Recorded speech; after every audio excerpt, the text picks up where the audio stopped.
A sua vida está cheia de coisas que não agregam valor e apenas consomem sua energia. Mas já se perguntou por que continua carregando esses pesos? Muitas vezes, o maior ato de rebeldia não é fazer barulho, mas sim eliminar silenciosamente tudo aquilo que não contribui para o seu crescimento.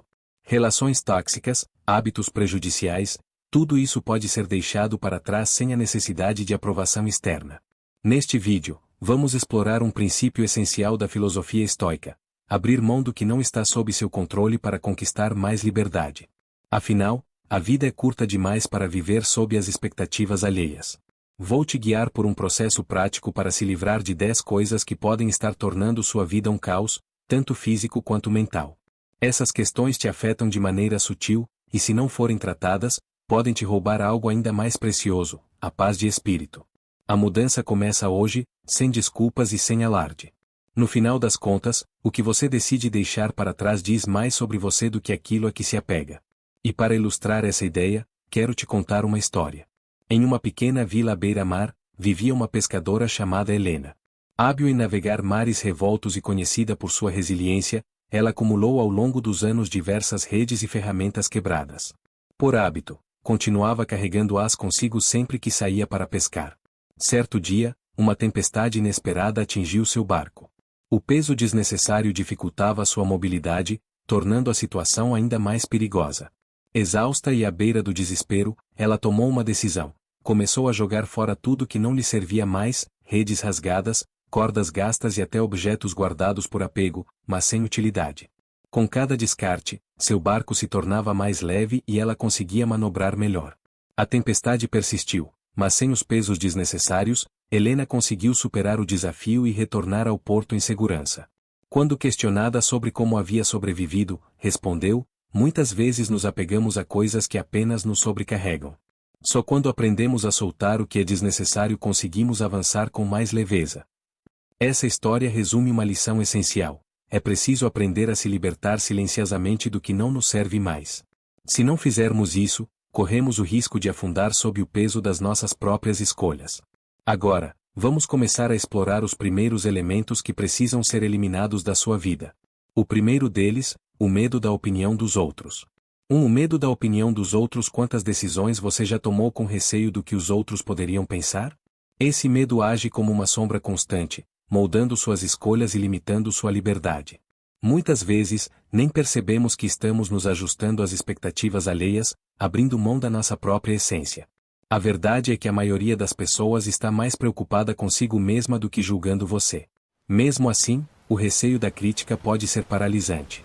Ele nos faz seguir caminhos que não queremos, apenas para sermos aceitos. Os estoicos ensinam que não podemos controlar a opinião alheia, mas temos total controle sobre como reagimos a ela. Isso exige treino, introspecção, acima de tudo, coragem. Comece eliminando pequenas coisas, compromissos que você aceita apenas por pressão, hábitos que mantém para impressionar os outros, e até padrões de comportamento que não condizem com quem você realmente é. Não espere que esse processo seja fácil. O julgamento dos outros pode parecer sufocante, mas lembre-se: cada vez que você vive para agradar alguém, está abrindo mão de um pedaço de si mesmo.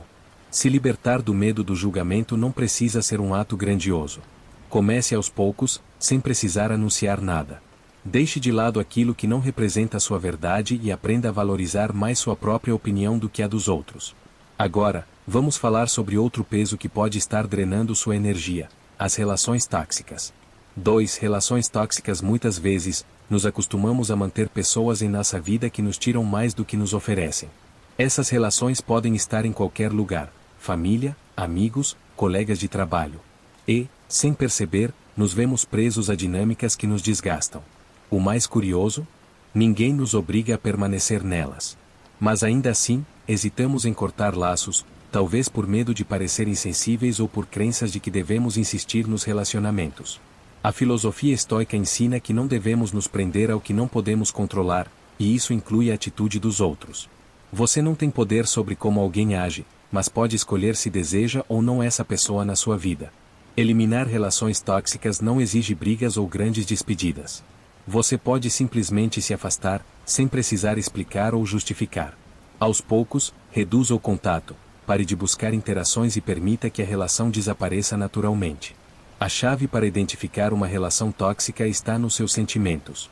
Se, ao ver uma mensagem daquela pessoa, você sente um incômodo, se cada encontro deixa você esgotado ou se a troca entre vocês é sempre desequilibrada, talvez seja hora de reconsiderar essa conexão. Cortar relações pode ser difícil, mas lembre-se, se algo não está te fazendo bem, você tem o direito de deixá-lo para trás. Os hábitos autodestrutivos às vezes, você se pega fazendo pequenas coisas que, se olhar de perto, sabe que não estão te levando a lugar nenhum. São aquelas ações que parecem inofensivas no início, mas que, sem perceber, vão desgastando sua paz mental ou física. Eu também já caí nessa armadilha mais vezes do que gostaria de admitir. Pequenos hábitos autodestrutivos que passam despercebidos, como um gotejamento constante que, com o tempo, desgasta até a rocha. Mas o que acontece se esses hábitos forem as rochas da nossa vida diária? Como eliminá-los sem fazer escândalo? Primeiro, é preciso reconhecê-los, e esse é o truque. Não é fácil apontar o que nos incomoda nos outros, é uma coisa, mas identificar isso em nós mesmos é diferente. Você se levanta de manhã e, sem pensar, pega o celular. Não para algo importante, claro, mas por puro costume, como se seu dedo estivesse programado para deslizar a tela antes mesmo de seu cérebro ter despertado. Parece inofensivo, certo? Até que você percebe que perdeu 20 minutos da sua manhã imerso em nada, com a mente já saturada antes mesmo de sair da cama. Esse é apenas um exemplo. Fazemos isso com tantas outras coisas, aquele café extra que não era necessário, aquela conversa que você sabia que não deveria ter tido, aquela série que não te agrega nada, mas que você continua assistindo por inércia. São as pequenas coisas que, com o tempo, podem criar um grande buraco no seu bem-estar. Agora, eliminar esses hábitos é outra história. Sejamos honestos, quantas vezes você prometeu deixar algo para trás e acabou fazendo ainda mais? Como quando diz a partir de amanhã vou começar de verdade, e aí o amanhã chega e é só mais um dia de desculpas. É aí que entra uma lição dos estoicos. Esses filósofos da Roma antiga acreditavam que grandes transformações não acontecem de uma só vez, mas em pequenos passos silenciosos, quase imperceptíveis. Você não precisa gritar ao mundo que vai mudar nem fazer um grande gesto. Basta começar a observar. A chave está na consciência. Quando perceber que sua mão está indo buscar o celular sem motivo, pare. Não precisa jogar o celular pela janela, embora isso talvez fosse catártico. Apenas deixe-o de lado e faça outra coisa, algo tão simples quanto respirar fundo e se alongar. Quando sentir vontade de tomar a terceira xícara de café, pergunte-se, eu realmente preciso disso ou é só por hábito? Se for apenas inércia, deixe a xícara. Às vezes, é tão simples quanto isso, parar no momento certo, sem drama, sem necessidade de mudanças monumentais. Eliminar hábitos autodestrutivos não significa que você vai se tornar uma pessoa perfeita da noite para o dia. Todos temos nossas pequenas batalhas internas e está tudo bem. A questão é abordá-las com uma estratégia simples, silêncio e consistência. Como uma gota que, em vez de desgastar, vai polindo aos poucos. E se algum dia você sentir que não está progredindo, lembre-se disso. O que hoje parece um pequeno esforço, com o tempo, se transforma em uma grande vitória. Talvez você não perceba os resultados imediatamente, mas é como plantar uma semente. Um dia, sem fazer alarde, ela cresce e vira uma árvore. O mesmo acontece com esses pequenos ajustes. Então, da próxima vez que identificar um hábito que te prejudica mais do que te ajuda, elimine-o em silêncio. Você não precisa anunciá-lo ou fazer um grande show. Apenas deixe-o ir, passo a passo, gota a gota. Como dizia Epicteto, a verdadeira mudança não faz, ela simplesmente acontece. O desejo de controlar tudo. Alguma vez você já sentiu que, se não tiver controle absoluto sobre tudo ao seu redor, o mundo vai desmoronar? Fique tranquilo, eu entendo. Gostamos de acreditar que, se organizarmos cada detalhe ao milímetro e prevenirmos todos os imprevistos, a vida será como uma máquina perfeitamente ajustada, onde nada pode dar errado. Que ideia absurda, não é? Mas, mesmo assim, nos encontramos presos nesse jogo mental, convencidos de que podemos dominar tudo o que acontece conosco. É uma armadilha, um espejismo. E o pior é que, quanto mais tentamos nos agarrar ao controle, mais sentimos que perdemos o equilíbrio. Por isso, te pergunto, que tal deixar de lado essa necessidade obsessiva de controle? Sabe, essa mania de querer que tudo seja exatamente como imaginamos? O desejo de controlar tudo nada mais é do que uma prisão mental, uma que você constrói tijolo por tijolo cada vez que acredita que, com esforço suficiente, as coisas sairão exatamente como planejamos. Mas sabe o que acontece? O universo não funciona assim. A filosofia estoica, com sua sabedoria milenar que permanece tão atual, nos ensina que a chave não está em controlar o que não podemos, mas em soltar o desnecessário e focar no que realmente depende de nós. Pense nisso. Tentamos controlar o clima, as opiniões alheias, as reações das pessoas, os resultados de nossos esforços, tudo aquilo que, na verdade, não está em nossas mãos.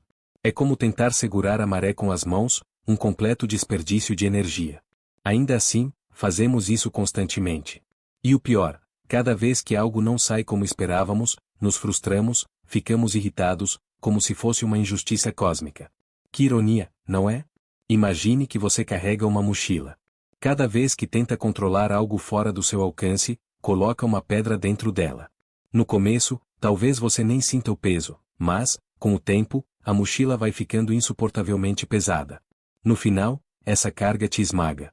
Não seria melhor se livrar dessas pedras? Abrir espaço para o que realmente importa, para o que você realmente pode controlar. Suas emoções, suas ações, suas escolhas? O resto, solte.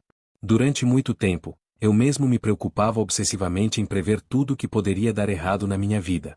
Se eu tinha uma reunião, ficava planejando cada possível pergunta desconfortável.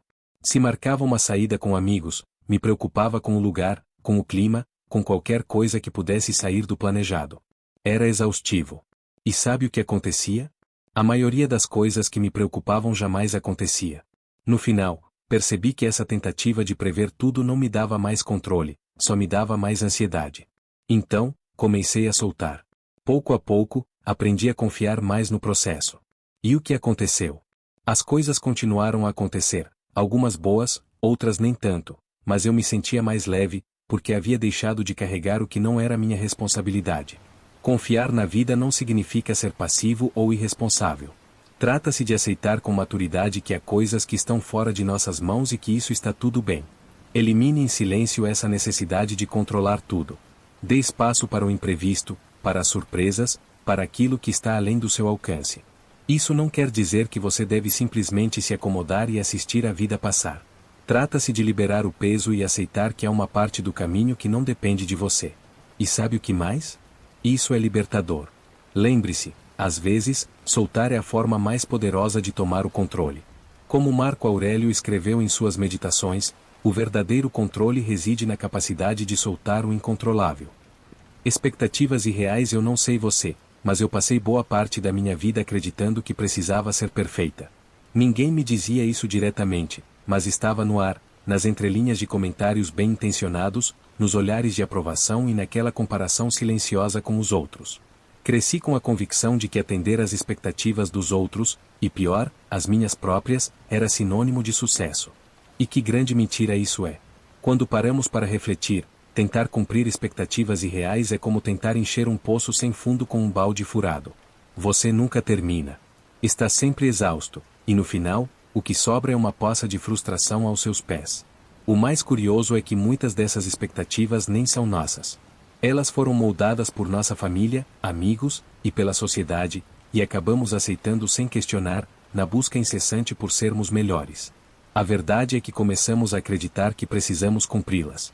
Pense por um momento, quantas vezes você já se sentiu decepcionado por não alcançar algo que, no fundo, nem queria?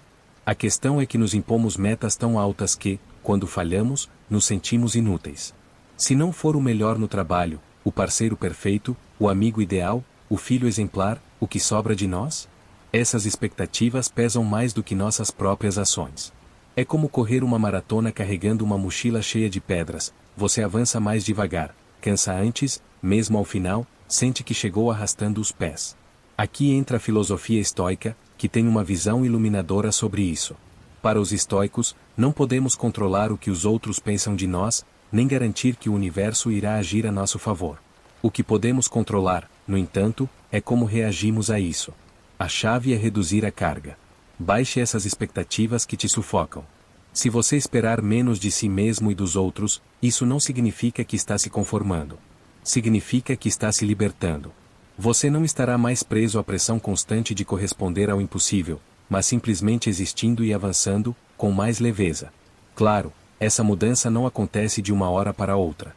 Não estou sugerindo que você jogue todas as suas expectativas pela janela de uma vez. Pense nisso como limpar um guarda-roupa cheio de roupas velhas. Primeiro, olhe o que não te serve mais, o que você nunca gostou de verdade, e vá se desfazendo uma peça de cada vez. Às vezes hesitamos em deixar ir algo, acreditando que vamos usar novamente. Mas, no fundo, sabemos que não vai acontecer. Com as expectativas é o mesmo. Comece eliminando aquelas que não são suas, e depois revise as suas próprias, perguntando-se, são realistas? Algo que pode ajudar nesse processo é mudar a forma como você se fala. Em vez de dizer eu preciso fazer tudo perfeito, tente pensar, eu vou fazer o melhor que posso com o que tenho agora. Parece simples, mas é libertador. Você abre espaço para o erro, que é humano, e para a possibilidade de melhorar sem a pressão constante. Um truque infalível é evitar contar seus planos para todo mundo. Quanto menos barulho você faz, menos expectativas os outros criam sobre o que você deveria alcançar. As expectativas externas são apenas isso, externas. Elimine em silêncio o que não te serve, e você perceberá que as coisas começam a fluir de forma muito mais natural. Soltar expectativas não é desistir, é um ato de sabedoria. Em vez de focar no que você deveria fazer ou ser, concentre-se no que você realmente quer e no que está sob seu controle. Menos expectativas, mais liberdade. A necessidade de sempre ter razão. Você já percebeu como existe uma necessidade obsessiva de sempre estar certo? Como se cada conversa fosse uma batalha silenciosa, onde a vitória é provar que você tem razão. O pior disso tudo é que essa luta não é contra os outros, mas contra você mesmo. Cada vez que você insiste em ter a última palavra, está tentando se convencer de que seu valor depende disso. E, sinceramente, já estou exausto dessa corrida sem fim. Fomos ensinados a acreditar que precisamos ter sempre a resposta certa, como se errar fosse sinônimo de fraqueza. A sociedade, as redes sociais, até as reuniões familiares, reforçam essa ideia de que falhar é fracassar. Mas vou te contar um segredo: às vezes, ter razão é a coisa menos importante da vida. A filosofia estoica nos ensina a aceitar o que não podemos controlar, e sabe de uma coisa? Você não pode controlar a percepção que os outros têm de você. Essa interminável necessidade de provar que sabe tudo não leva a lugar nenhum. Só te deixa mais ansioso, frustrado, no fim do dia, mais sozinho. Pense, o que você ganha ao estar sempre certo? Uma medalha invisível que, no fundo, não vale o esforço. É como carregar uma mala cheia de pedras desnecessárias a cada discussão ou opinião imposta. Cada vez que você tenta ser o sabe-tudo, coloca mais uma pedra nessa mala, até que o peso se torne insuportável. E você se pergunta, por que estou tão exausto? A resposta é simples: você está se desgastando por algo que não tem valor real. Na próxima vez que sentir essa urgência de demonstrar que está certo, experimente ficar em silêncio. Não por resignação, mas por libertação. É como soltar uma caneta que você estava segurando por horas sem perceber. Quando você a solta, sente um alívio que nem sabia que precisava. Com a necessidade de estar sempre certo, acontece o mesmo. Ao liberar essa carga, você percebe que estava preso a uma briga que nem queria lutar. Como fazer isso? Aceite que você não precisa saber tudo. Está tudo bem errar. Está tudo bem não ter uma opinião formada sobre tudo. Você não está competindo em um concurso de sabedoria. Aprenda a escutar de verdade, não para refutar, mas para entender. Há uma grande diferença entre ouvir e escutar. Ouvir é uma função biológica, enquanto escutar é uma arte. Quando você escuta com atenção, a ansiedade de provar seu ponto de vista desaparece. Aprecie o silêncio. Às vezes, o melhor argumento é simplesmente permitir que os outros tenham a última palavra. Nem todas as conversas precisam de um vencedor. No final, ganhar uma discussão não é o mesmo que ter paz. Vale a pena estar sempre certo à custa da sua tranquilidade? Não, não vale. Na próxima vez que sentir a pressão de corrigir ou impor sua opinião, respire fundo, solte a caneta e deixe ir. A paz que você sentirá será infinitamente mais valiosa do que qualquer vitória momentânea. Se servir de consolo, lembre-se dos estoicos. A verdadeira sabedoria não está em vencer todas as batalhas, mas em saber quando não lutar. As comparações desnecessárias. Você já reparou na sua tendência de se comparar com os outros? Sei que todos nós fazemos isso, mas me pergunto, realmente vale a pena? É como correr em uma competição onde os outros nem sabem que estão participando. O pior de tudo é que provavelmente eles não se importam. E você, enquanto isso, fica preso na sua cabeça, medindo cada passo, cada tropeço, cada avanço, mas não o seu, e sim o dos outros. Comparar-se é como tentar cantar usando a voz de outra pessoa. Não faz sentido. Você tem sua própria melodia, seu próprio ritmo. Mas insiste em seguir a partitura dos outros. O problema com isso é que, pouco a pouco, você vai minando sua autoestima. Você acorda achando que não é bom o suficiente, que não é rápido o suficiente, que não é o suficiente em algo. Tudo isso porque está ocupado demais olhando para os lados, em vez de focar no que está à sua frente. A verdade é que a vida não é uma corrida de velocidade. Ela é mais como uma travessia de barco. Você escolhe o rumo, as paradas, o ritmo. Mas se você ficar concentrado demais nos barcos que passam por você, vai acabar desviando o próprio timão. E o mais curioso, enquanto você observa o barco dos outros, provavelmente eles estão fazendo o mesmo com você. Essa comparação sem sentido, onde todo mundo olha para os outros, mas ninguém aproveita a própria jornada. Pare de se comparar e faça isso em silêncio. Elimine essa prática da sua vida sem fazer alarde, como se estivesse se desfazendo de uma camiseta velha que não usa mais. Ninguém precisa saber, mas você sentirá a diferença. Comparar-se com os outros não é apenas inútil, é uma traição contra si mesmo. É como dizer ao seu eu interior que ele não é suficiente, que você precisa ser outra pessoa para valer alguma coisa. Agora, pense bem, essa filosofia realmente faz sentido? Os estoicos já diziam que a única comparação válida é com quem você era ontem. Então, o que fazer quando aquela voz interna começa a comparar? Não tente calá-la, apenas questione a lógica por trás disso. Pergunte-se, por que estou me comparando com essa pessoa? O que exatamente me faz sentir inferior? Uma boa prática é refletir sobre o que você já conquistou, sobre seus próprios progressos. Muitas vezes, esquecemos o quanto já caminhamos quando estamos o tempo todo olhando para os outros. Outra estratégia poderosa é praticar a gratidão. Eu sei, pode parecer um conselho comum, mas é muito eficaz. Agradeça pelo que você tem, pelo que conquistou, pelo que é. Quando você foca no que tem, em vez de no que falta ou no que os outros possuem, algo muda. O peso da comparação vai desaparecendo, e você percebe que o único caminho que importa é o seu. A vida é curta demais para perder tempo competindo em uma corrida imaginária com os outros. Comparar-se só te distrai do que realmente importa, viver sua vida no seu próprio ritmo, com suas próprias regras. E quando você começa a fazer isso, percebe como é libertador. Deixe-me compartilhar uma reflexão que me ajudou muito nos momentos mais difíceis. Quando você para de se enxergar pelos olhos dos outros, descobre quem você realmente